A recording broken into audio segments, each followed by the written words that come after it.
Ian Machado Gary is demanding the UFC for an unfair title shot at welterweight.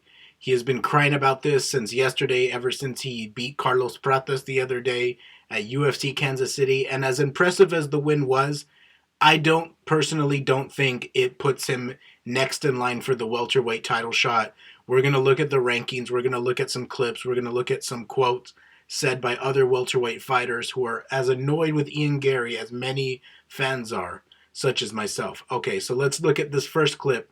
This is Ian Garry describing his next three fights. He has a three-fight game plan for his next three opponents, I believe. He has it planned out. You guys know I like plans, right? You guys know I have visions in my mind. Well, let me tell you what's next. I'm going to fight the winner. I believe it's Bilal. And that's nothing against Jack. I just believe stylistically Bilal has what it takes to get... Okay, sorry to stop it so quick, but already bro thinks he's going to get a title shot after beating Carlos Prates, who only got ranked his last fight, knocking out Neil Magny, a guy that Ian Garry couldn't finish. Get this fight done, and quite convincing. So I'm going to fight Bilal next. I'm going to beat Bilal. Bilal has said it many, many times. I am the toughest opponent in the division for him. Then when Bilal doesn't have the belt, there's a certain pound-for-pound number one who wants to come up, and his name is Islam Makhachev. And I have nothing but love and respect for that man and his style. It would be an honour to share the octagon with him. I would love to go out there and prove against him in my first title defence that I'm the...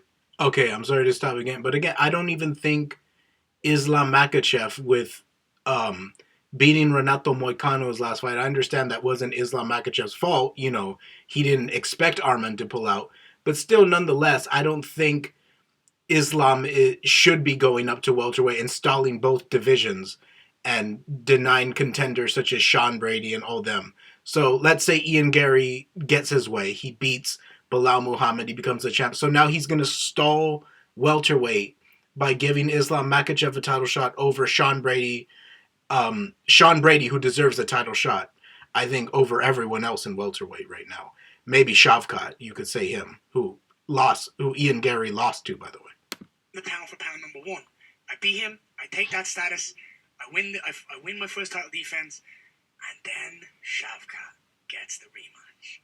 And I'm going to go out there and I am going to dismantle that man and prove that he never won that fight. And that's my next three-fight plan. That's how I see it going, and I don't want that any other way. Okay, so as we see, Ian Garry's just making a lot of selfish demands from the UFC after beating Carlos Prates. Now, granted, Ian Garry has taken some tough opponents. His last three opponents, tough as shit. I mean, MVP, Shavkat on short notice, and then Carlos Prates on short notice. Now, the Shavkat fight, neither of them looked good in that. We're going to talk more about that later. But this next clip here is a clip from the Ariel Helwani show. This was earlier today. And this is Ian Garry further explaining why he deserves a title shot and why he deserves it more than Sean Brady.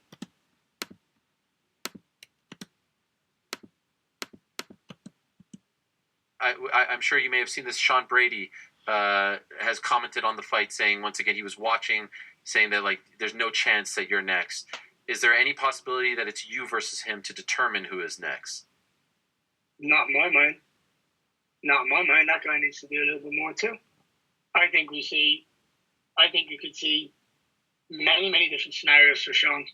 But so Sean Brady, who ran through Leon Edwards in London, in front of Leon Edwards' home crowd, you know, whatever few fans in the UK who are still supporting Edwards, Sean Brady ran through him, and Ian Garry's saying he needs to do more, despite losing to Shavkat, and then beating the number 15th ranked guy, or 14th ranked. But Sean Brady needs to wait. Okay. In my mind, I don't think he's in my path right now. I think it's the winner of this fight. I don't think obviously in my mind, I believe I'll win the fight. Therefore, Islam has said that he wants to move him to 170. So if he wants to come up, I'd be more than welcome that. And then I want the rematch with Shavkat. That's the way I look at it. If that's my ideal way, that's the three fights that I want. This is the plan you've laid out, right? I like it. It sounds good, right? It feels pretty. I mean, yes, it's an incredible plan. Is this what you're envisioning? Like, is this what you're feeling, or is this what you're trying to manifest? Are you seeing this? Both. I think there's an absolute possibility that is it. Because I don't think there's anyone bigger to fight for the title in the division right now after May 10th. Let's say Jack and Bilal go ahead. I don't believe there's a bigger name to put. If you want to sell a pay-per-view and put a main event on, the biggest fight you could put on in the welterweight division right now is me versus Bilal. There's no doubt about it. Is it really? Is it really the biggest fight after your performance against Shavkat? Listen, Shavkat's he lost, a lot of some marketability of that fight, but so did you. Neither of those fighters looked good in that fight, and he's still saying that he's eager to get the rematch against Shavkat as soon as he defends against Islam Makhachev. It's just ridiculous what he's demanding. And then everyone should take a step back and give Islam the respect he deserves, the pound for pound. And sorry to pause so quick again, but the other thing I wanted to add on to was the idea that Bilal Muhammad and him is the most marketable fight in the entire welterweight division out of all the matchups you can make. There are several other there's Shavkat versus JDM, which more people would look forward to. More people would look forward to Shavkat winning the belt and then defending against Islam Makhachev. Ian Garry versus Bilal Muhammad is not the number one most anticipated matchup, only in the brain of Ian Garry, that is, and maybe Bilal. Number one, if he wants to move up, which is what everyone was asking me on the fight week, so I'd absolutely love to welcome that. It'd be an honour, and you go out there and you beat the pound for pound number one, you take that spot, and then I'll get the revenge against Shavkat. And that's a 3-fight fight that I could get behind. Essentially, what Ian Garry's doing is he's kind of doing what McGregor did, just speed running his legacy, speed running his career. So I don't know if this is the specific quote that Ian Garry was talking about with Ariel Helwani, but this might have been more recent. This might have been right after the Shavkat fight. But this is what Sean Brady had to say about Ian. Biggest claim to fame is losing a decision to Shavkat, crying like a baby he didn't get a title shot off of a loss, and now is claiming he will get the title if he beats number 13. Make it make sense. 0 top 5 wins, calls himself an elite striker, but held on for dear life against MVP. I mean, Sean Brady couldn't have said it better. And Sean Brady's probably specifically annoyed with Ian because Ian is obviously, like he just said, beating the 13th ranked guy, begging for a title shot when Sean Brady just ran through Leon Edwards, former champion, defended the belt twice, ran through him in London. So much more impressive than what Ian Garry did, losing a boring fight to Shavkat and beating Carlos Prates when almost getting knocked out by Carlos in the 5th round. This does not deserve you of a title shot, Ian. All right, this next clip is JDM talking about how delusional Ian Garry is. Sean Brady's not the only person in welterweight who's fed up with Ian Garry. I think many welterweights are.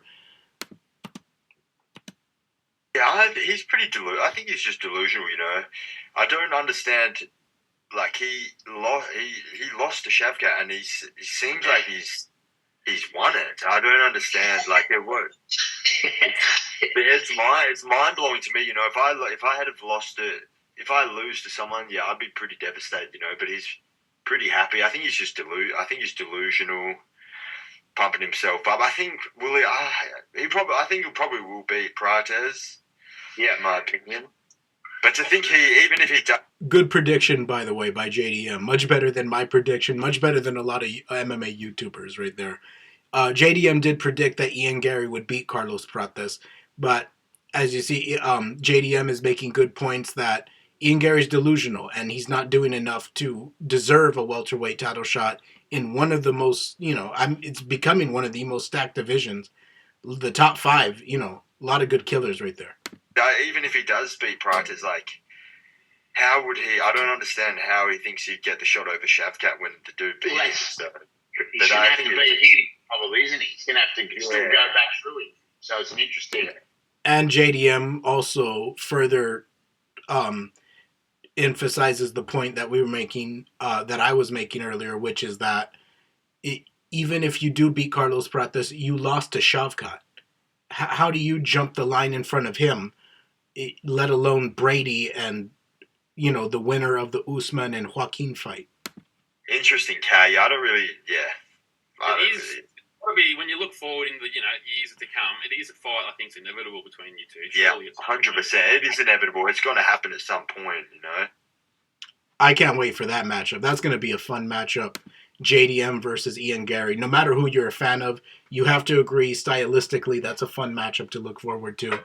Here are the welterweight rankings. So, Ian Garry, who beat Carlos Prates, who's not even on the top 10 list. This is just the top 10. Ian Garry's last opponent is not even on the top 10 list. Sean Brady ran through Leon Edwards. As we've already said, we sound like a broken record now. What I think Ian Garry is best for him is the winner of the Kamaru Usman-Joaquin Buckley fight. I think quite a few other people would agree that is a great fight, especially if it's Joaquin Buckley who wins, who I think it will be.